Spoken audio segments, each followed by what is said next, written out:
Hello there. We're on the floor this morning talking about toxic work environments. If you're dealing with a toxic work environment, this talk will hopefully give you an idea of what you need, what's going on for you, and who or what kinds of supports would really help to work through it.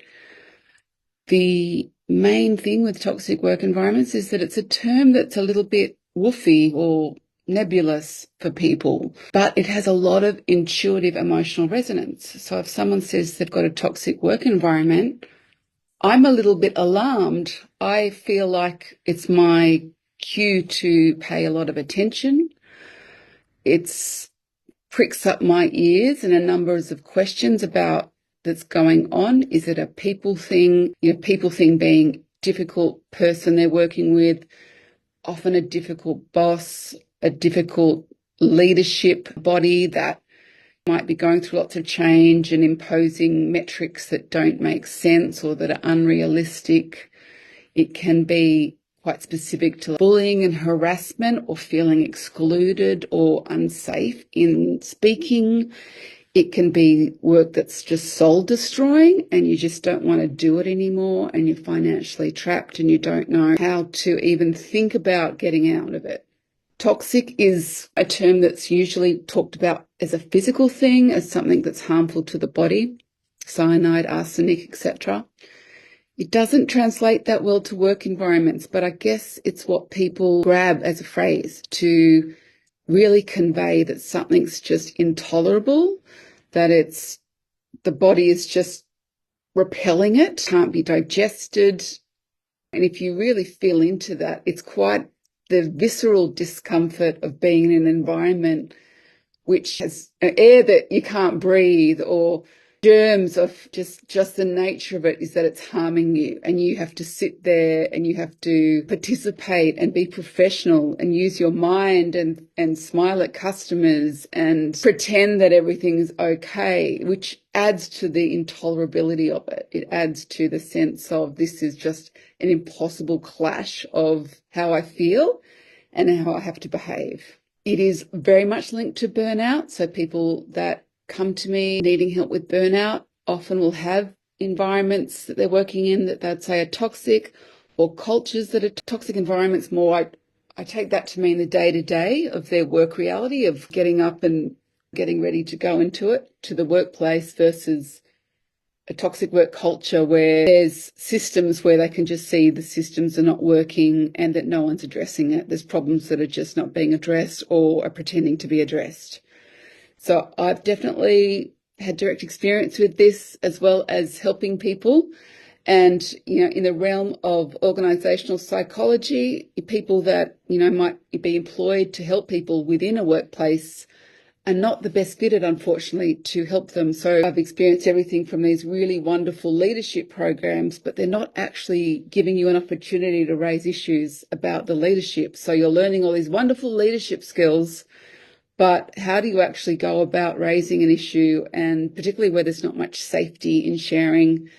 And as a leader, then there's pressure for leaders to actually sound like they've got this wonderfully psychologically safe workplace and to be seen in that sort of virtue signaling about how much their staff love them.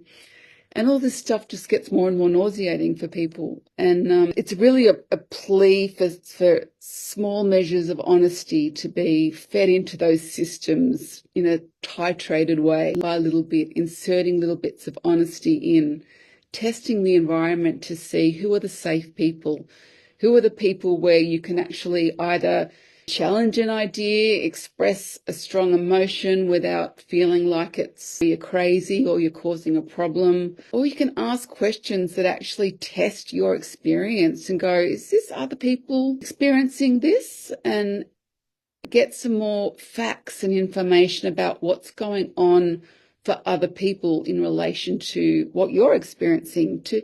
And it rounds it out. And of course, if you're dealing with bullying and harassment, you should be being guided and counselled to write things down and to be really methodical, because you need to establish patterns of behaviour. You need to be very specific about who's around, bystanders, people that are involved, the types of situations where those things are happening. and what you're trying to do to resolve it and whether that's having any impact or not. So there's a certain discipline around being a scientist here, around taking really good observation, asking really good questions. For me, I got through my worst experiences in the last couple of years with being like a detective. I would literally, at night, I would go home and watch detective shows, and I would be picking up clues and writing it out. It might not work for everybody, but it worked for me insofar as I felt like I needed to keep my objective perception really strong. And I didn't want emotions to be colouring the negativity of everything that could have got contaminated from a few interactions. And particularly with doing, in one of the cases, it was having done a whole lot of work that then was kind of dismissed and then not used at all. And I was very attached to it. So I was, had to do my own personal work because I was so invested in this particular project that I couldn't really separate and go, I need to give these people the consequences of their actions. I need to be able to just see what's going on here in terms of how much I had an expectation that work would be a certain way and that this particular project would go a certain way. So there's always a feedback loop coming back at us around what we need to, I don't want to say even what we need to, because I feel like I'm telling people what to do. And I don't really like the whole reliance on that we have to learn things, that these awful experiences are learning experiences. I think that they're very painful and they're very isolating and lonely and they're exhausting. There's a lot of emotional labor that can go into being in a toxic work environment. You can come home just exhausted.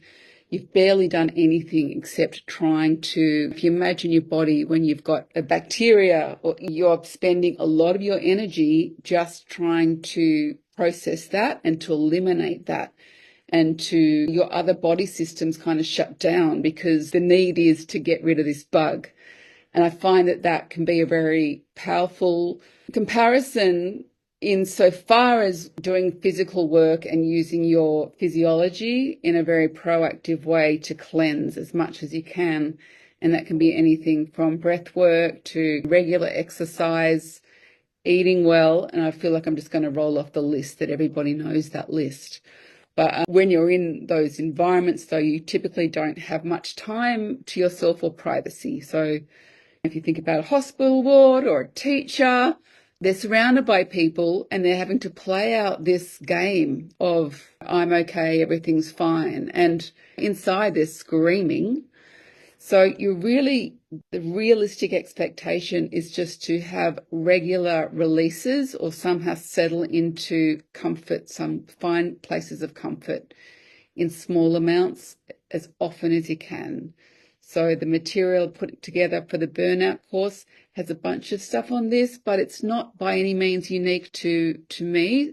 There's breath work. You've got to I keep saying breath work because at the moment I'm doing a lot of study on breath work and I'm trying to work out which types of breath work best for different types of stress, and also with ADHD because the sort of helping the deficiency in the brain function and really understanding how to pair your breath work or your body practice with your cognitive, what you actually need to be able to be present and to think through.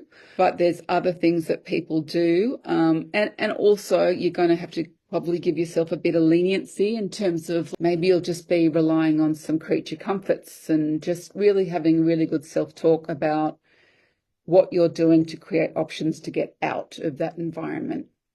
Sometimes people will have a really specific, I've just got to get through X, Y, Z, and it could be the next holiday. It could be a change of the leadership. It could be some deadline that's coming up that's creating this additional pressure. So they'll have this idea of, I've just got to get to dot. That's kind of part of the story, but I do get concerned that I will just suffer and go through anything I have to. I will just put myself through hell because there's this time frame when it will all finish. Sometimes that works. Get a bit. Why I don't like that is it puts the power in the external thing. And there's no, mental health professional that will generally allow people to give that much power away to something else changing. So we're always looking at how we can resource ourselves differently, how we can release. stress, how we can get better support, how we can set up some more realistic expectations, how we can get the most options to make the best decisions, how we can destigmatize and free ourselves from social expectations about the type of job we should be doing or how much money we should be earning or need to earn. And that's tough. We all hear about the cost of living crisis at the moment, amongst all the other friggin' crises that are constantly in the media. It's saturating, it's nauseating, it's sort of a toxic environment in its own right, the media. So carving out even what you're exposed to, the type of diet you're taking in through your eyes, through your senses, is part of detoxifying. It's not just at work, it's looking at it more holistically, and not to say to shut yourself off from the world and ignore that, particularly if you're interested. And sometimes your job requires being engaged with what's going on in the world, and that's very important for people. But curating, it's a bit like, a librarian, curating good information sources, curating good people that can really be accountable and follow through with giving you help and support and suggestions. So there are a few great things on YouTube, and I will link them into this video because people have already done the work for me. I don't need to double up here on exit plans for workplaces, or if you're in a work situation, and that could be even a small business as well. You could be running a small business and finding it's either you can still have toxic staff and you can still have toxic clients that don't pay you, or it's by no means linked to being an employee. So what really I think captures it for me, though, is this sort of financial attachment and this idea of our professional identity and how much emotional charge is attached to what we do. And that's what really makes it, I can't think of the phrase. What's the phrase when everything just conspires to be a big ball of shit? No, there's a word for it. I won't be able to think of it now. When it's that situation, I have to say it another way, when all the work, when that feeling you've got when everything that can go does go wrong and more, and you think you're at the bottom and then you're not even at the bottom, there's another bottom beneath the bottom. And that's the time when you're least able to know what the hell to do. It's a time when you are probably least likely to think, if I go and get help from a mental health professional, it's just going to make everything harder. I'm just going to have to explain all this, and what happens if they're really awful. And it does take time to find a good mental health professional. It's not just like Kmart, go and get whatever's off the shelf. You will need to test people and find one that suits you. And often if you're in distress and duress, that's not the space you're in. You really kind of want more stopgap measures. You want to stabilize. You just want to get enough sense of not being completely snowed under and bowled under by everything until you can pave out some space to actually make those kind of decisions and to have a bit more bandwidth in your brains. So anything else? I've just got some notes here. I think that there's a part here also about scapegoats, family systems. If you're in a therapy context, private therapists will take you to what's being triggered in your personal history, in your psychological makeup, in your personality and temperament and coping skills, etc. There's definitely a place for that. I am at a point now where I see more and more that can be pathologizing the individual too much. I definitely went through this where I used to roll out an abundant set of diagnoses that were all overlapping and not very well distinguished. So in mental health diagnosis, DSM, there's a lot of things that could be multiple disorders, and I just roll them all out to go, there's something wrong with me. I keep working on this. And what I was doing, I was letting the organization and the other people off the hook. I wasn't learning how to have boundaries with other people's behavior. I was interpreting everything like an error or a pathology on my part. And I was missing opportunities to be more objective and to maybe test myself with being unliked or being disagreeable about important things and just saying no to things. And it was really tough because to do that, I was risking pretty much sort of being ostracized. So it was a really awful set of choices, but I know my coping mechanism was just to make myself the sick one, the one that needed to be better and to improve myself. And having done that in multiple environments in different workplaces, I came to a point where I looked at people like Robert Greene, who's got some awesome resources about really understanding social intelligence and the nature of power dynamics and paying attention to cues in the room about what's going on and really trusting these observations.